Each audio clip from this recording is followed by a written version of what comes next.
I'm not here to give a big old talk. That's definitely reserved for the folks who we've invited to be on the panel. But I did just want to sort of introduce the topic a little bit. My name is Rebecca Weston, and I'm with Missoula Rise Community Conversations.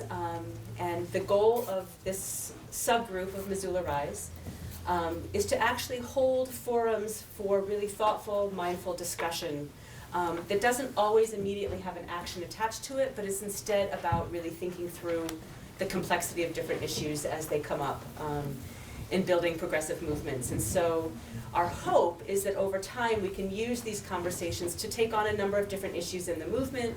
And this is our second one. That we had one last month, which was sort of about the Montana budget.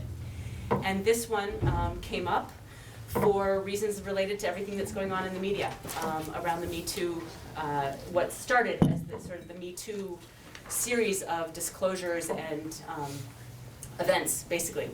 And so we don't ever exactly know what's going to take off in a movement sort of like wildfire. Some of it is chance. Other people work years and years and years to make moments happen. But I don't think anybody really foresaw the Me Too moment. I don't think anyone anticipated that Harvey Weinstein would have gotten outed the way he was as a serial rapist. And I don't think anybody anticipated that people's response would be so rapid. And so I think everyone is playing catch up and trying to understand what is the significance of this moment. What can we do with this moment? How can we use this moment? What are some of the dangers? What are some of the risks? What are some of the extraordinary opportunities in the moment? And so immediately after some of the Me Too campaigns that happened on Facebook, if people remember that, it was started by Tarana Burke, who had done some work, has been doing work, I think, for 20 plus years around generating awareness around rape culture and around survivor issues and ways for women to survive from experiences of sexual assault. Immediately after the Me Too campaign took off, 20 years later, right, it generated a lot of discussions at dinner tables, on social media, in people's offices. I went to Ace Hardware and overheard a conversation about it while I was buying something for my daughter. And while it seems patently true that we can all stand in solidarity with those who say Me Too, in fact, it's hard to find a woman who has not experienced harassment. It's hard to find a woman who has not known or been a victim of rape.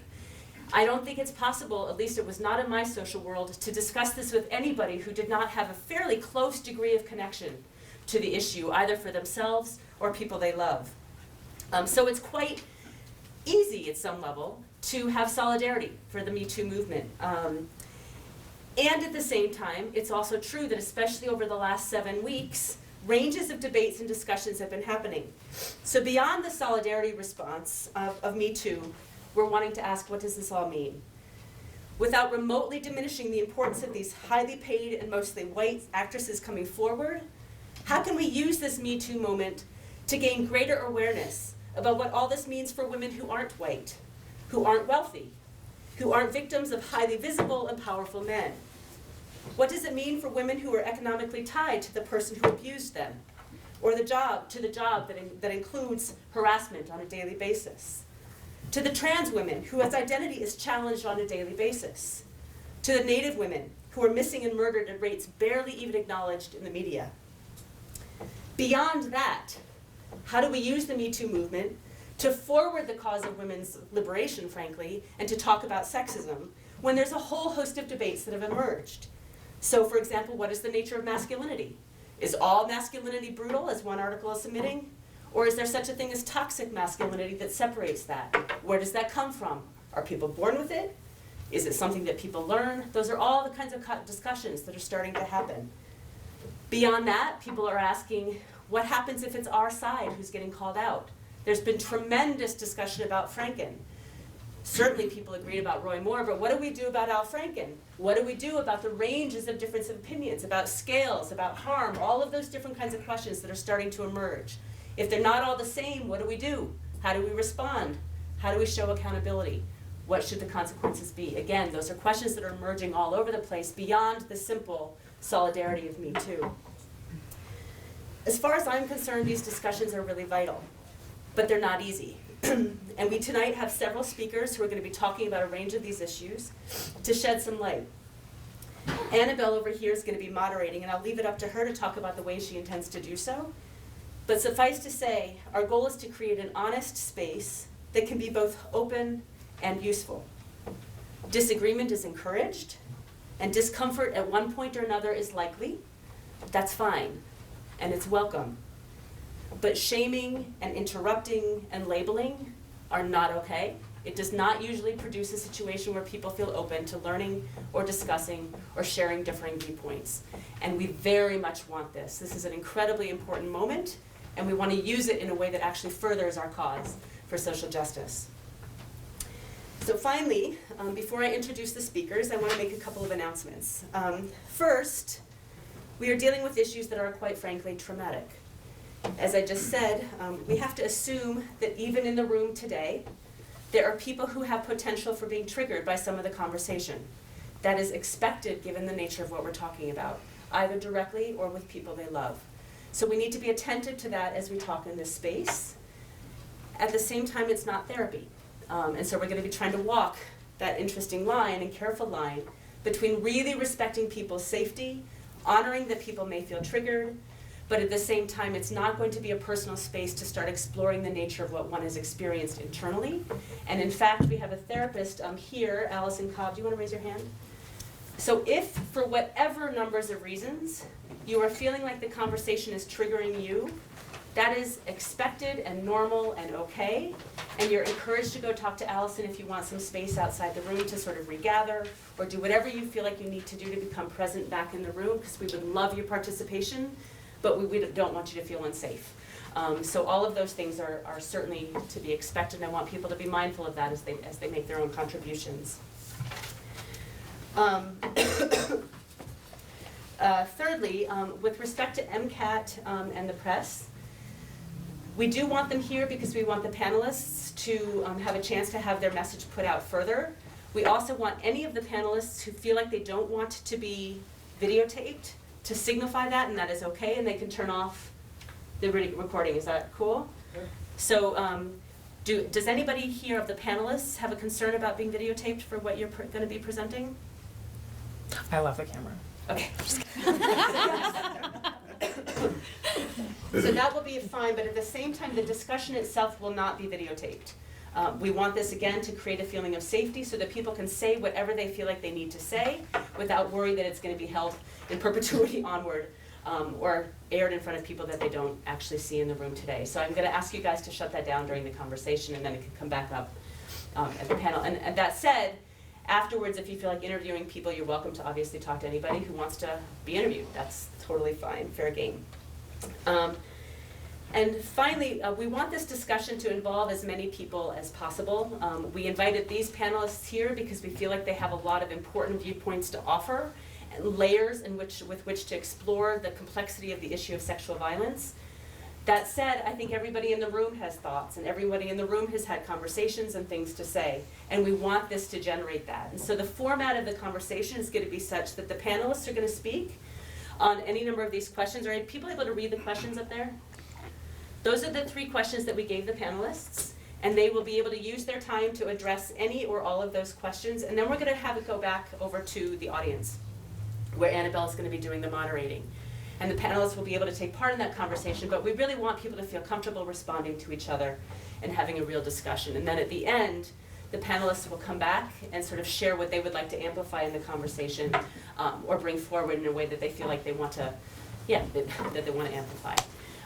So that's pretty much it. There's feedback forms that we're going to be generating if people haven't already gotten them. There's literature that Leah helped consolidate from our Facebook page. There's loads and loads of articles that people have been posting. Feel free to look at those. And there's also resource lists for people who want to look at resources that are available in the city around sexual assault and sexual abuse. Please feel free to look at that table afterwards. But other than that, I'm going to introduce the speakers. And which way are you guys going to go? Are you going to start with you, Kathy, or start with you, Erica? Okay. So the first speaker is Erica Sandelin, who is the clinical director over at the YWCA. And I'll let her speak on what she's going to speak on. And then following Erica is Drew Calling, who is the director of the Student Advocacy Resource Center on campus. And then Kim Dudak, who is not going to be one of the main speakers, but we really encourage you to speak up about all sorts of different things in the audience. And she's a representative in the legislature who has focused tons of successful, underline successful energy on passing various bills, especially around child abuse and sexual abuse, and has been pretty much tireless in her efforts to increase the level of safety, particularly for children in Montana. Then we have Anita Green, who's a transgender rights activist who likes the camera. And then we have Kathy Littleleaf, who is a therapist at Sunburst, who has also run groups on domestic violence and has some expertise in the area of missing and murdered Indigenous women, as well as sexual abuse as it's being perpetrated in the Native population. So there you go, and thank you very much. I'm going first. So I'm Erica. I'm the clinical manager at the YWCA. There I train and supervise sexual assault advocates. And we are on call 365 days a year and share on call with SARC. So that's something good for you guys to know, that there's a sexual assault advocate on call at all times. We respond to the police station, First Step Resource Center, and the hospital if a survivor is reporting or seeking out medical care after a sexual assault. So the interesting thing is I work with and we respond to anybody and everybody that is making a report or seeking medical care. So it's children all the way up to the elderly. It's all genders, all socioeconomic status, all ethnicities, all sexualities. So we see everything, and it's good to know that sexual assault touches everybody and nobody is immune to being assaulted. So that's good to put that out there. With that being said, we know that vulnerable populations are at a higher risk of being assaulted. Elderly people, children, people with disabilities, people with developmental delays, people who are minorities, racial minorities, transgender, LGBTQ, all of those communities are at, what's that? Homeless? Homeless, absolutely, thank you. So we know that sexual assault is not about sex, it's about power and control. And so we know that vulnerable populations are at a greater risk of being victimized by people in power. So with that being said, decide where I want to go. What I hope that emerges from this is not only a conversation, but really policy changes. So addressing homeless issues, addressing people living in poverty that might not be able to leave a job because they can't find another good paying job. So housing, fair wage, racism, all the things that lead to people being in vulnerable situations and people in power being able to victimize already vulnerable populations. So I really hope policy change happens. And we've seen that be successful in Missoula when the Department of Justice came in and really looked at policy changes. I think in Missoula we've come to a better way to address sexual assault. And we have a long way to go, absolutely. But we know with policy change we can protect vulnerable populations and help redistribute power. That's where I'm going to start. So my name is Drew Calling, and as Rebecca said, I'm the director of the Student Advocacy Resource Center, or SARC, at the University of Montana, and I'm also their Campus Assault Prevention Coordinator. So this work is very dear to my heart, and it's, to me, I think, a life mission, right? And so the work that we do at SARC, like Erica mentioned, so we share on call, and we have sexual assault response advocates, just like the YWCA. We provide free counseling services to anyone who focus on students who have experienced sexual assault, relationship violence, or discrimination. And so we offer free counseling for that. And then we do a lot of advocacy work working with the police department, primarily University Police, our Title IX coordinator, and then really do a lot of advocacy at our university. Another big part of our mission is prevention of sexual violence or relationship violence from even happening. So at SARC, it's in our charge to train all incoming students on bystander intervention, which really is aimed at teaching people, what is consent? How do you know someone's consenting? How do you know when they're not consenting? How do you talk about it?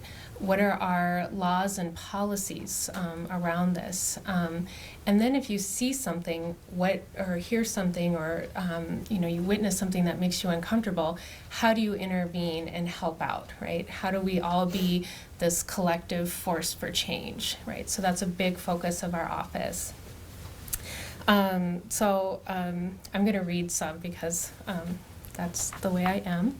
So I want to address two of the questions. So what do I think this cultural movement means? So my hope is that this has given our society a chance to openly dialogue about a form of oppression that has caused pain and suffering for generations, right?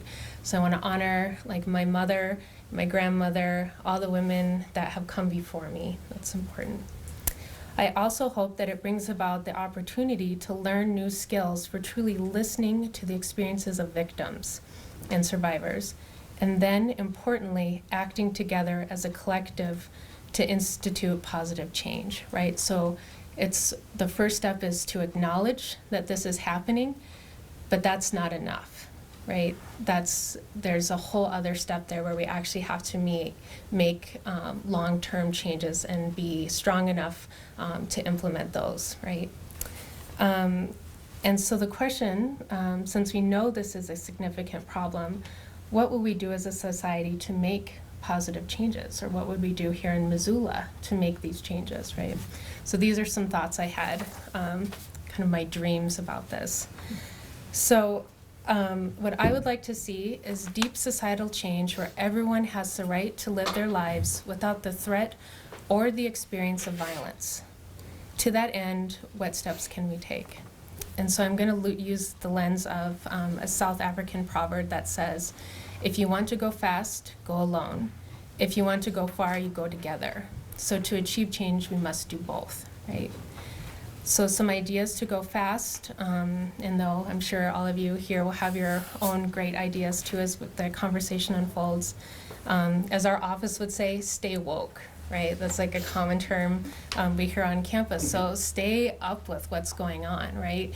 Things are constantly changing. Social movements are,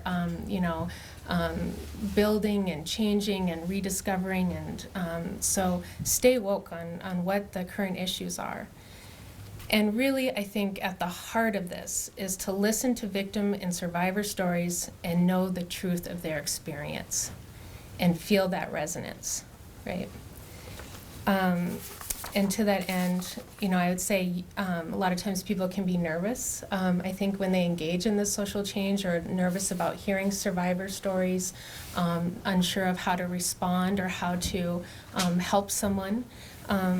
And what I would say to that is use what you have, right? We all have these intrinsic values. And so who are you, and what you have is exactly what is needed. And that should be enough, right? So commit yourself to that. And to lead by example and be an agent of positive change, right? And never underestimate that power. So being a living example of a good human being. And be a true ally, right? Sexism exists everywhere in our society. And when you notice it, do something about it, right? We all have power, use it, right? That would be my call to action to all of you. Support the national and local anti-violence organizations working on the front lines, because there's a lot of us here doing this work day in and day out, right? So, reach out, get involved, find out, what are the emerging issues, what are we seeing, how could we use help, so reaching out to your local agencies. And recognize that our deeds bring change, right? So our actions bring change. And never forget that. And no matter how small it might seem or insignificant maybe in that moment, maybe it's, shutting down a sexist comment, or, that has huge ripple effects, right? You maybe just change the course of something. And to go far, I think we have to understand that change doesn't require superpowers again. It requires our own personal power. right? And that we need to bring this out from behind closed doors and to talk about this openly, right? And again, I'm going to challenge that this is not a women's issue, this is a society's issue, right? And that it takes all of us working together to address this, right? And then investigate the current construction of power in our society and together stand against it, right? And addressing institutional oppression. And really importantly, I think stop conditioning women and girls to internalize and normalize violence from an early age, right? And teach them that they are not disposable, we have value, and we have a voice. And then I would say break the cycle of violence and end the freedom to commit violence and intimidation with either no or mild repercussions. So, right, this is a society responsibility that we hold. So creating a society that has zero tolerance for these crimes. And then I would say, cultural change does not happen easily, as we've witnessed, right? Women have been talking about this for generations, and here we are again today talking about this yet again. And so I would say, my hope is that we can rise to this challenge and we will prevail. And, and to work towards making a vision of a peaceful society deeply steeped in respect for one another with equality and justice for all. And so those are my comments. Thank you. So I'm Representative Kimberly Dudick. I'm from Missoula here in my third term as a legislator, so I've been through 3 sessions. So the legislature meets every other year for 4 months in odd-numbered years. And I haven't seen any of the real crazy things that used to happen in our legislature, but I just want to talk about my experience there and how it's evolved just over the last 3 years, the last 3 sessions. We were able to do some really great criminal justice reform this last time, as well as child protection issues, and we're trying to focus on the root causes of a lot of criminal behavior, such as mental illness and chemical dependency. It drives a lot of it. But what we're also seeing, and that I've heard about repeatedly, is the kind of trauma that causes a lot of the criminal behavior. Like the women in our prison over in Billings, over 80% of them have untreated histories of violence. Most of them have been sexually abused. And they really do a lot of mental health work over there, but it's not what we're focusing on. And it's been a frustration of mine that I sit on the budget committee that hears their budget in great detail. And so we talk about the job training they have, and we get a look at it, men compared to women. And it's not a man or a woman's issue, but it's interesting to look at the institutionalism of how sexism even works in our government, whereas the men have a lot of training opportunities, whereas the women don't have as many. So when they get out of prison, women frequently will start working as a house cleaner, which doesn't have a lot of upward mobility. They work bad hours. It doesn't help with childcare, but men will frequently become like a ranch hand or something else. And so you see these people not being able to break out of the criminal justice cycle or the issues that they have. So the legislature this time, which is ruled by Republicans, and I'm a Democrat from Missoula, which used to be a scarlet letter on our shirts, But we were able to come together with bipartisan support, like 100% for some of these great issues, especially around sexual assault. And it was led by Diane Sands, which some of you may know. And she was able to get things done, which is just unheard of. She was able to get people to buy into what we call the military definition of consent for sexual assault, which is truly affirmative defense. And when you talk about things in the right way, what we learn, and this is what I hope we bring forward from what we're seeing now in our society, when you talk about things in the right way and find common ground, it doesn't become a polarizing issue where Democrats versus Republicans, or however you want to look at it, liberal, conservative, but you're able to see, of course we don't want children being sexually assaulted. Why would we want that? Or of course people should consent if they're going to be raped. So if they're not going to be raped, they should consent to sexual contact. And so we were able to move things forward. And the package of bills that we got forward, I really think is just the beginning of what we could do in Montana policy-wise if we continue to work together and find common ground rather than focus on our differences. It was everything from sexual abuse awareness training in schools, that's supposed to be started, to sex trafficking education in schools, to criminalizing grooming behavior of children when somebody starts showing them pornography to lower their inhibitions. That's now a felony. And it wasn't before, because we really had to kind of shoehorn it into other laws. But then we also changed like the definition of sexual consent. We now can terminate a rapist's parental rights because he's a rapist. And they don't have to, it's a lot easier now for people who have been the victim of a sexual assault to have their day in court, but also be treated fairly. We do have a long ways to go, but we're definitely making progress. I was told in the 90s that a representative stood up on the floor and he said, "Oh, sexual assault, rape, I raped my wife last night." You know, and that was accepted and laughed at. Or to talk about pregnant women such as though they were cows to be preg tested and to equate them. I mean, that's how things used to be. But that's not how it is anymore. And nobody finds that acceptable, which is, I think, is exciting that we're seeing. So I hope we see more of that and we can bring things forward so I don't have to tell my kids, boys and girls, that's just something they have to live with. It's not acceptable. So I am Anita Green, and I do, first and foremost, identify as a transgender rights activist. What I do for my 9-to-5 job is I work with adults with disabilities.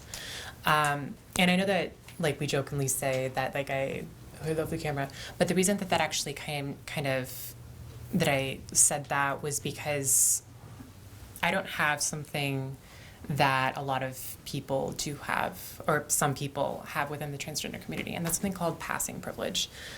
It depends on who you ask. Some people can tell that I am transgender, others cannot. But the reason that I've been identified by the media as a trailblazer, simply because I am transgender. And the reason that initially came about for me was I was sexually assaulted, and that was in 2012, and that was the first time I came out publicly as transgender. And the reason I did so was because the transgender community didn't have as much media attention as they do now. In 2012, this was before big names within the transgender community like Gigi Gorgeous or Laverne Cox really got a lot of media attention. And so I recognized that, and I was upset because the transgender community has a lot of issues that need to be addressed, and they weren't being talked about. And that's why I decided to come forward about my experience of being sexually assaulted. And from there, I decided to get more heavily involved in politics. I was elected as Montana's first openly transgender national delegate, and I was able to talk about issues surrounding the transgender community.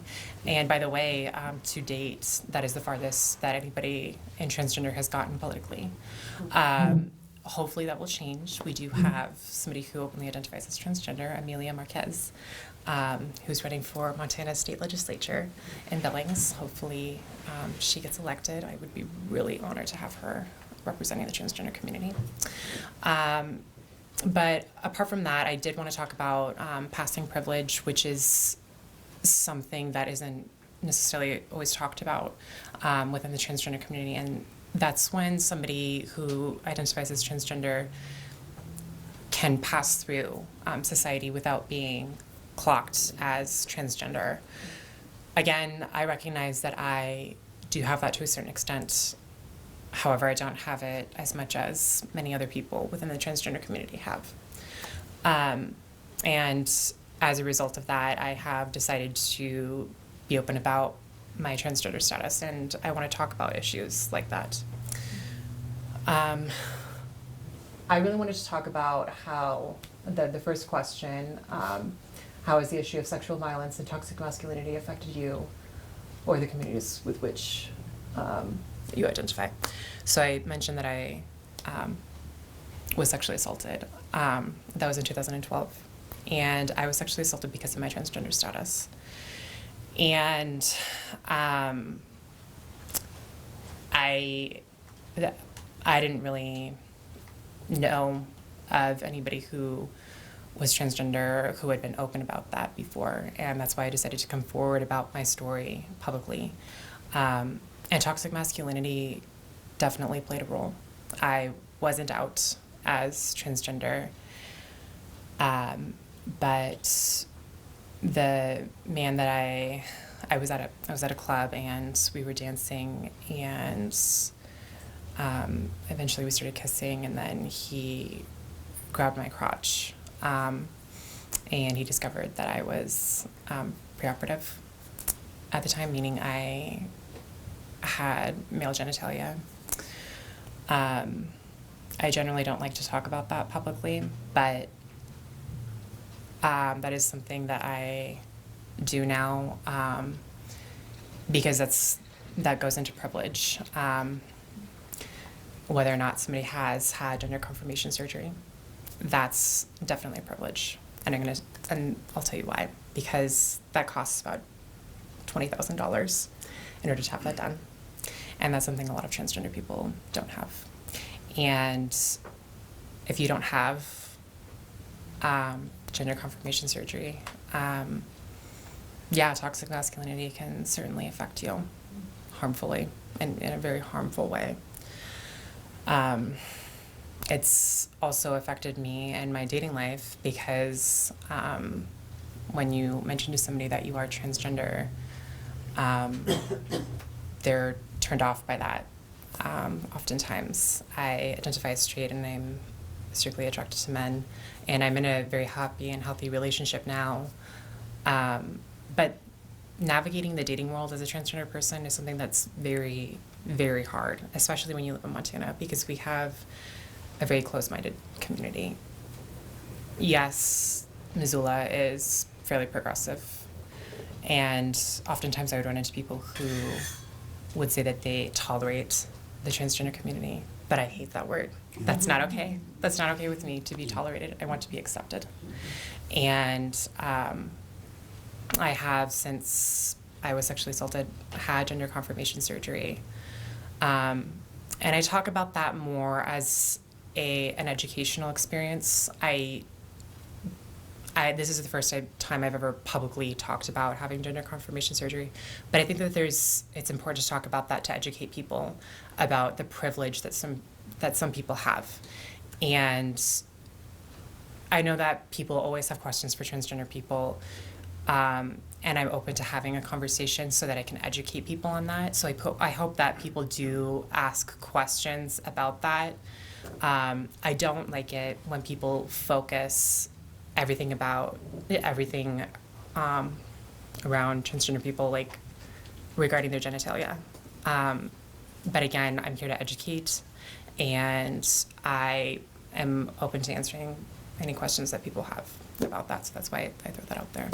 I'd also like to mention that I am one of the facilitators for an organization in town called the Montana Gender Alliance. It's peer facilitated. I'm not a therapist. But I am one of the facilitators, along with one other person who is here today.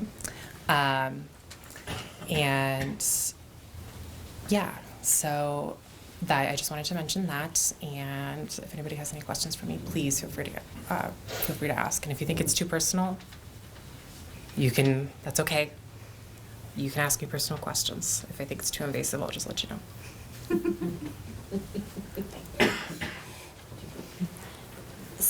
So my name's Kathleen Littleleaf, and I'm an addiction counselor and mental health therapist, and I've been working within the Missoula County for about 15 years now, and I work on issues of addiction, domestic violence, those that have, mental health disorders, trauma. I speak a lot on Native American historical trauma or intergenerational trauma, and I work with both Native American and non-Native on these issues. So this topic is really close to home. It's something that I can definitely relate to on a personal, individual level, but as well as a community member within my Indigenous community and broader into the non-Native community. The issues of sexual violence and toxic masculinity definitely affect my community, and it has been affecting my community now for many generations. So what I'd like to address here in regards to the question is, how has the issues of sexual violence, toxic masculinity affect you or the communities with which you work or with whom you identify? So first of all, I'm an Indigenous woman to this land, or what my people call Turtle Island, which is North America. We're Indigenous to this land and come from this land, which crosses borders. There are many Indigenous people or tribal people across the nation, and we represent tribally from every corner and direction within Turtle Island. My tribe is the Pagan Nation, or Beginning Nation, in Alberta, Canada, and I have descendancy from the Blackfeet Reservation in Browning, Montana.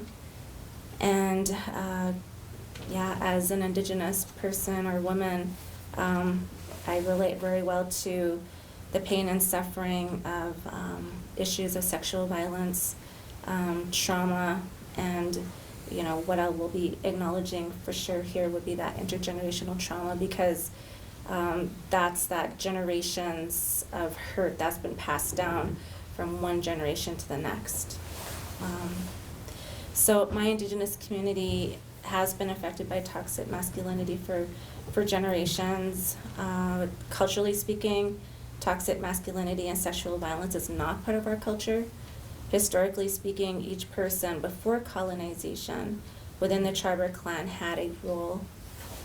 So there were roles from children to the elders, and that included women. Women had significant roles from assisting in making decisions, participating and having ceremonial roles, and helping to raise the family. Overall, there is a great significance of respect for women within tribes. Women as well as children were considered sacred. For many tribes, the women were the matriarchs. She was the head of the family. She held the family together. I always like to acknowledge how, as a Plains Indian and acknowledging our teepee, she was like that center teepee pole.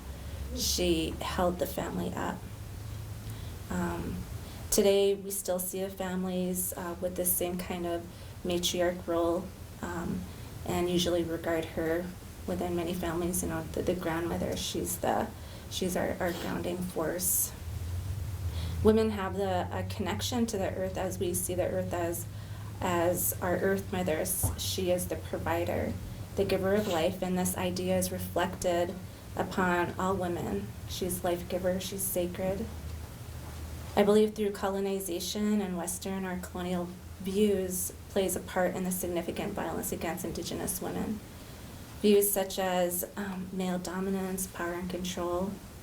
Through colonization, Indian people were seen as less than, and in many instances, the views that Indigenous people were disposable. As Indigenous people historically being impacted by governmental laws and acts such as forced land relocations, boarding schools, the things that occurred historically were just too many to mention right now. But those acts placed us in a position where we were overall hurt consistently, generationally impacted, generationally oppressed. Today we call this generational hurt, that intergenerational trauma. Our Indigenous history is not just history, that history has rippled through my blood and my people's blood, and we're now dealing with the aftermath and much more. So personally speaking, I can definitely say within my family, I have a murdered family member in Canada. So that is, where I'm from, and we have in Canada a database that actually acknowledges missing and murdered Indigenous women. And right now that count, the last time I looked, was about 1,181 missing and murdered Indigenous women, and this database just started, I might have the dates wrong, but recently in the 80s.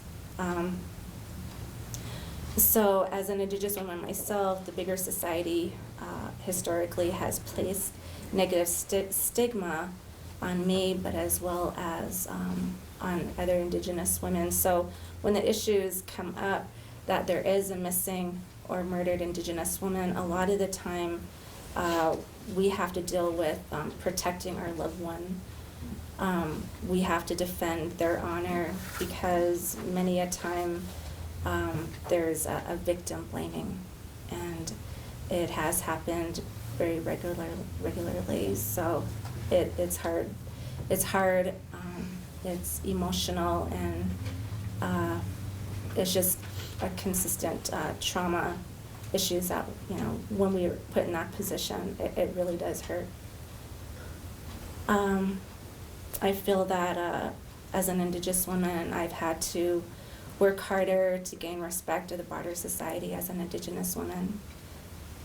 Statistics have showed something in the little bit of research that has been done that American Indian and Alaska Native women are 2.5 times more likely than the general population in the United States to experience sexual assault, and 2 times more likely to experience rape or sexual assault crimes compared to all other races. We also know that many of the time the assaulters are not just Indigenous men, they also include a high number of non-Native men. There are other layers of issues around sexual violence against Indigenous women. There's reports that have been made on the reservation, and there's a jurisdiction issue because if the assaulter, the attacker, perpetrator of the crime is non-Native or Caucasian, then that takes the incident or the crime off the reservation and puts it into state or federal hands. Mm-hmm. So sometimes we lose that crime, it's never acknowledged. This leads us into the matter of missing and murdered Indigenous women, and studies that that have been done show that Indigenous women are 10 times the national average more likely to be murdered. And there's no database, at least known to me in the United States right now, that is tracking the numbers of missing and murdered women like they do have in place right now in Canada. Many times, like I had mentioned, you know, that the victim blaming, the stigmas, the stereotypes placed on us as a whole across the board as Native people, the stereotypes, you know, affect us. We're blamed because of our lifestyles, stereotyped. A lot of the time we've seen in many cases that law enforcement is not always supportive in addressing the issues of missing and murdered women. Today we've lost many loved ones, sisters across Turtle Island, and the issues still need to be discussed because, well, it's an issue, so I'm glad that this discussion is happening. We need allies because the issue that we're going through, we're the second largest population in Montana as Indigenous people, and, you know, when I say Indigenous, you know, that means we're from this land, and it's that matter of respect and that matter of caring and wanting to know and taking the opportunity personally, individually on your own to seek out that information and getting to know your neighbor, that being, you know, Indigenous people, and stepping up because we need your voice as allies. We need that support. Right now, we know that we have the 2005 Violence Against Women Act, and we need to make sure that those that you know, hold up this act, that they're safeguarding it, that they really are acknowledging the help, you know, the actions that need to occur, because it really is action steps right now. Today I want to honor one sister among many, Ashley Loring Heavy Runner. She's been missing from the Blackfoot Reservation in Browning, Montana since beginning of June 2017. She's one of the many missing women right now. She's just that testimony that this is still happening, that has been historically happening and is still happening today. So today, you know, I'm praying for our sisters who are gone, but as well as praying for the sisters that are still here, because those numbers, like I said, they ring true. You know, 1 in 3 are more likely as Indigenous women to be assaulted. You know, I have 3 daughters. You know, so yes, I definitely send out those prayers, and I ask for that assistance and help. Well, thank you. Thank you so much for starting us off.